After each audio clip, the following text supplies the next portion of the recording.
شاہ تار کا پیارا ہے یہ مشتاق عطاری۔ فرشتوں پر ایمان لانا واجب ہے۔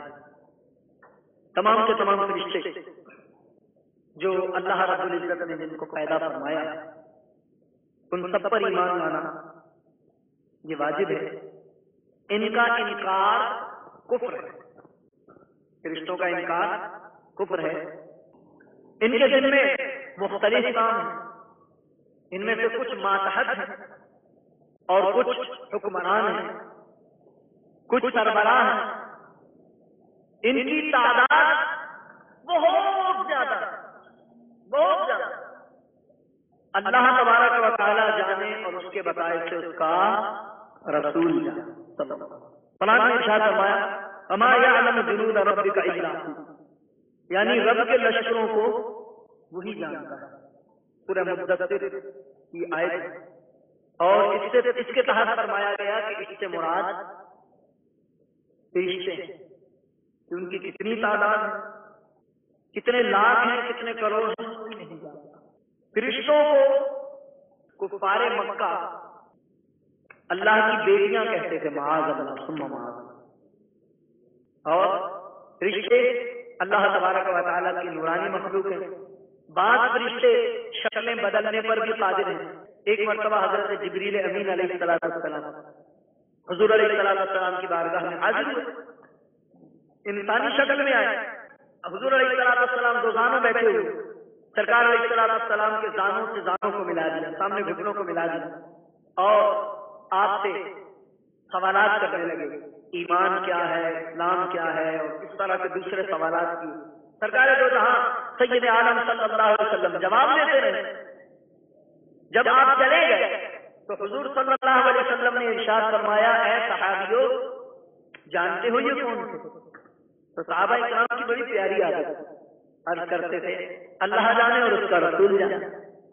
کتنا مضبوط ایمان تھا صحابہ کہ اللہ جانے اور اس کا رسول جانے، کیونکہ صحابہ کا یہ ایمان تھا کہ اللہ تبارک و تعالیٰ نے اپنے رسول اپنے محبوب صلی اللہ علیہ وسلم کو ما کان و ما یکون کا علم عطا فرما دیا۔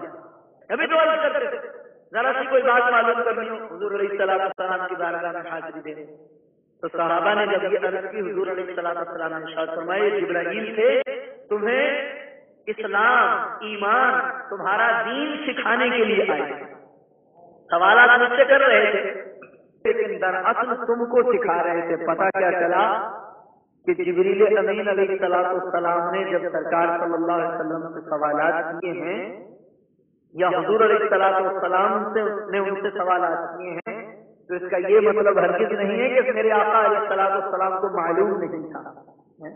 اگر کوئی شخص یہ کہے کہ جی بتائیے پھر جبریل امین علیہ السلام سے آپ نے معراج کی رات کیوں پوچھا، اے جبرائیل یہ ان پر عذاب کیوں ہو رہا ہے، یہ ان پر عذاب کیوں ہو رہا ہے، یہ ان پر عذاب کیوں ہو رہا ہے، تو یہ عورت کو اس کے سر کے بالوں سے کیوں لٹکایا گیا ہے، معراج کی رات یہ بھی دیکھا۔ تو حضرت جبریل امین علیہ السلام بتاتے رہے یا رسول اللہ اس کا یہ گناہ ہے، اس کی یہ سزا ہے۔ تو کیا اس کا مطلب یہ ہے کہ نبی پاک علیہ السلام کو معاذ اللہ کچھ معلوم نہیں تھا؟ نہیں، ہرگز نہیں۔ استاد اپنے شاگرد سے پوچھ رہا ہے بیٹا بتاؤ 2 اور 2 کتنے ہو، یا 2 کا پہاڑا سنا دو۔ اب شاگرد آگے سے کہہ دے یا کوئی اپنی عقل کا دشمن اس کو دیکھ کر یہ کہے لو جی استاد صاحب کو تو 2 کا پہاڑا ہی نہیں آتا، اپنے شاگرد سے پوچھ رہے ہیں، تو بتائیے اس کی عقل کا علاج ہونا چاہیے۔ تو یاد رکھیں پوچھنے والا ہر پوچھنے والا لا علم نہیں ہوتا، ہر پوچھنے والا لا علم نہیں ہوتا۔ پھر وہی موضوع آ گیا فرشتوں کا۔ اس طرح کی جو مجلسیں سجتی ہیں، اس طرح کے جو اجتماعات ہوتے ہیں جن پر اللہ رب العزت کے انوار و تجلیات کی بارش ہوتی ہے، اللہ تعالیٰ کے سیلانی فرشتے جو سیر کرتے رہتے ہیں، اس طرح کی مجلسوں کو اپنے نورانی پروں سے ڈھانپ لیتے ہیں۔ پھر کبھی اللہ رب العزت کی بارگاہ میں جاتے ہیں، رب تعالیٰ سب کچھ جانتا ہے، پھر بھی پوچھتا ہے بتاؤ کہاں سے آئے؟ یا اللہ تیرے کچھ بندے ایک جگہ بیٹھے تھے، کیا کر رہے تھے؟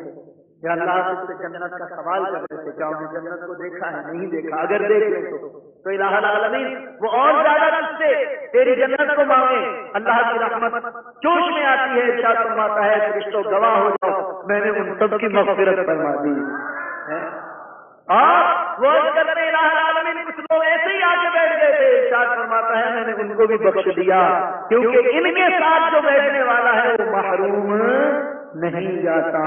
پھر دوزخ کے بارے میں وہ پناہ مانگ رہے تھے، پھر اسی طرح رب تعالیٰ استفسار فرماتا ہے، پوچھتا ہے کہ وہ کس سے پناہ مانگ رہے تھے؟ دوزخ سے پناہ مانگ رہے تھے، کیا انہوں نے دوزخ کو دیکھا ہے؟ نہیں دیکھا، اگر دیکھنے تو اور زیادہ پناہ مانگے۔ تو پھر رحمت جوش میں آتا ہے، فرشتوں گواہ ہو جاؤ میں نے ان سب پر دوزخ کو حرام کر دیا۔ بتائیے کہ رب تعالیٰ کو علم نہیں؟ کیوں پوچھتا ہے؟ رب تعالیٰ کو علم ہے، وہ تو علام الغیوب والشہادہ ہے، تو پھر کیوں پوچھتا ہے؟ تو پتہ چلا ہر پوچھنے والا لا علم نہیں ہوتا۔ جبریل امین علیہ السلام تو میرے آقا صلی اللہ علیہ وسلم کے در کے خادم، کیا معاذ اللہ انہوں نے سرکار کو قرآن پڑھایا؟ ان کا پڑھانے والا تو خود رب تعالیٰ۔ شاہ